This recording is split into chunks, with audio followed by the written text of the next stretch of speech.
internet, it is I again with Added Pug. Today we're going to be making stuffing. Hey, it's the end of January. Isn't stuffing more of a Thanksgiving thing? You are correct, but do I care? Not at all. No, you cannot escape my love. Because I want to have it for lunch tomorrow, I'm going to put extra protein in it, which means seitan to me. I think the Minimalist Baker has a recipe that has lentils in it. That's another alternative if you want something a little bit more whole food natural. But since I have seitan on hand already, that's kind of the flavor profile that I would like to go with because it's a little bit spicier. It's my pepperoni seitan. I will try to link the video in the description box for my seitan pepperoni recipe. I already put that video up. Yay!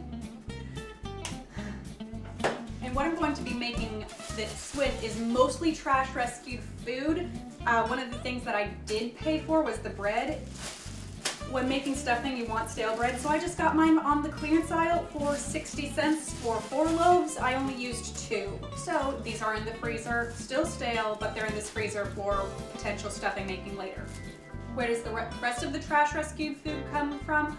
Well, if you follow me on Instagram, you might notice that I sometimes post pictures of me serving a brunch buffet most Sundays, and whatever food that they didn't use on the buffet, they usually just throw away. We're allowed to take home what we would like, and usually for me that's the produce. If that is something that you work with, ask if you can take it home, just in a way to reduce food waste. Restaurants are actually the leading perpetrators for food waste.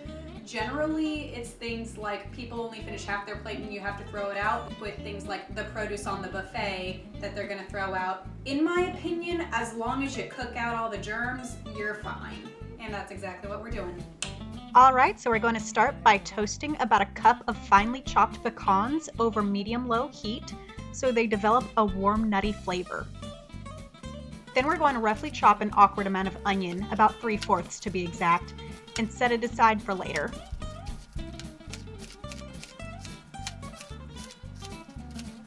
For context, my compost bucket is to the left of the screen, so that's why I keep tossing onion root across my midline.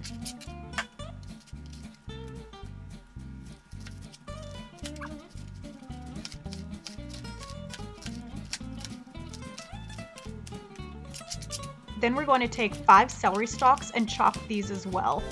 It's fine that the celery is wobbly because we're going to cook it soft anyways. Remember kids, vegetables past their prime are still good in soups, stews, and bakes. It's also worth noting that earlier off screen I sliced up the stale bread into chunks and I'm using the same bread knife. It would be easier to use a paring knife for this, but I didn't want to wash another.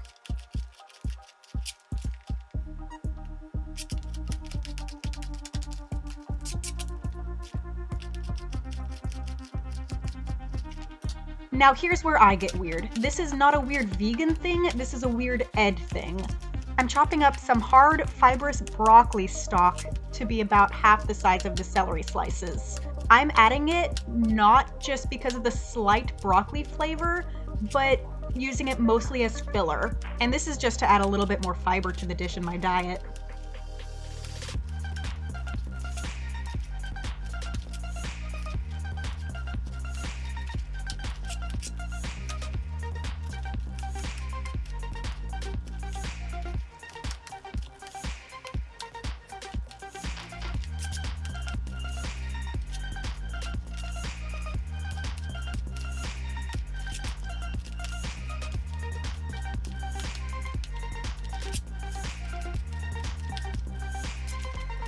The pecans are nicely browned now and giving off a nutty aroma, so we're going to dump them in the bowl with the aforementioned stale bread chunks.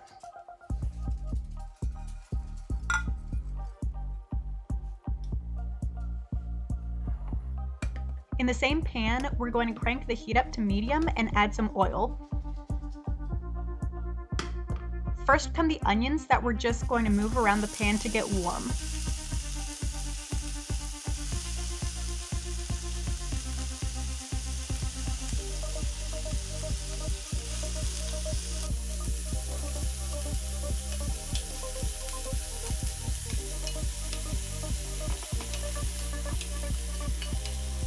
Once the onions start to change color, we add the broccoli because it's going to take a while for all that starch to break down.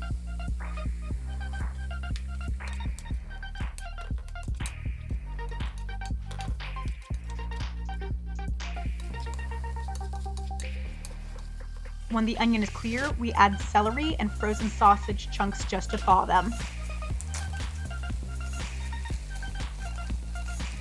You know how they say not to crowd the pan? I forget that a lot.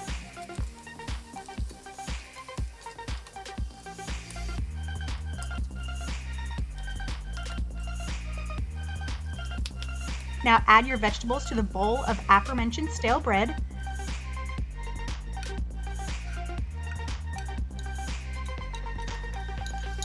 We're going to add about a cup of sauteed mushrooms and mushroom broth respectively before the camera dies. Plug in your camera and mix everything until incorporated. Then transfer to a 9x13 baking pan. Spread evenly and bake at 350 degrees Fahrenheit for 30 minutes, and forget to take a picture of the end product. If you have any questions, comments, or concerns, please notate below, and like always, don't forget to like and subscribe.